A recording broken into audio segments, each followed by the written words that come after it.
Yes, I do. I have a British passport and I have a German passport and I live in the Netherlands. I have Polish, Italian, and Scottish ancestry. Yeah, and the political history of Europe has kind of shaped my family history. I'm the grandson of a refugee during the Second World War to the UK. My German grandfather sought asylum there.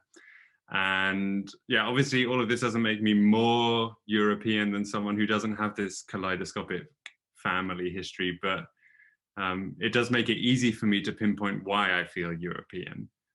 Uh, and on top of all of that, I run a podcast about Europe called The Europeans, where we also discuss these issues of whether or not people feel Europeans. I've had a lot of time over the last 3 years to think about that and cement this idea in my head.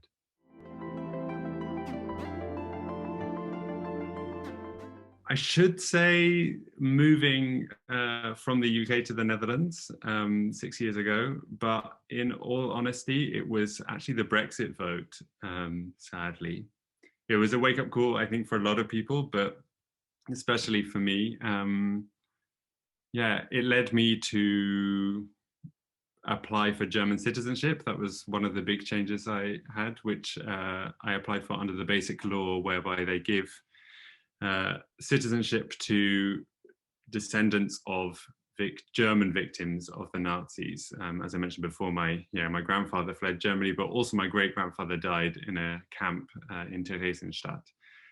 And it might sound a bit opportunistic to use that history to reclaim EU citizenship at this time when I was about to lose my EU citizenship, and I was conflicted by it. But yeah, it really triggered me to engage with that part of my family history that hadn't really been talked about much, and a lot hadn't been known about within my family. So yeah, that was pretty formative.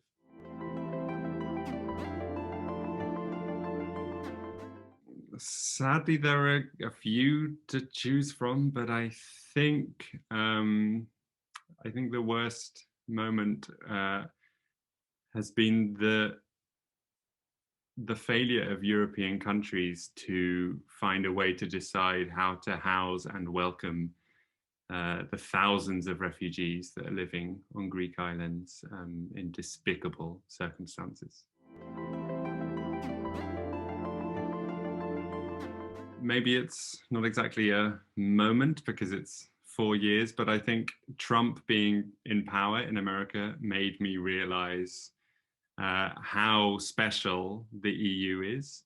The contrast of the EU and the American government during the years of 2016 to 2020, I think is just really extraordinary and made me realize how special the EU is, even if it's a flawed union. It's a union that represents hundreds of millions of people and broadly promotes democracy, the rule of law, human rights, equality, all of these things that seem to be disappearing in America. And well as being a podcaster, I am an opera singer by profession, and the opera world is very international. And if you want to have a career, you have to be able to cross borders and work in other countries because there's not enough work in any one country. So for me personally, the EU has given me the freedom to work in many different countries, and yeah, that's given me a really interesting career and given me the opportunity to make money doing music, which is amazing. But it's also given me the opportunity to meet such a broad range of people and to work with so many interesting different cultures.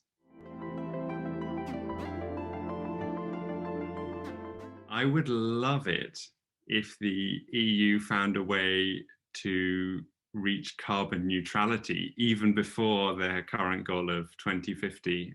Maybe we could aim for 2040, and maybe this is unrealistic, but I just think if the EU is able to do something like that, then it would solve a lot of the other problems that we're going to be facing.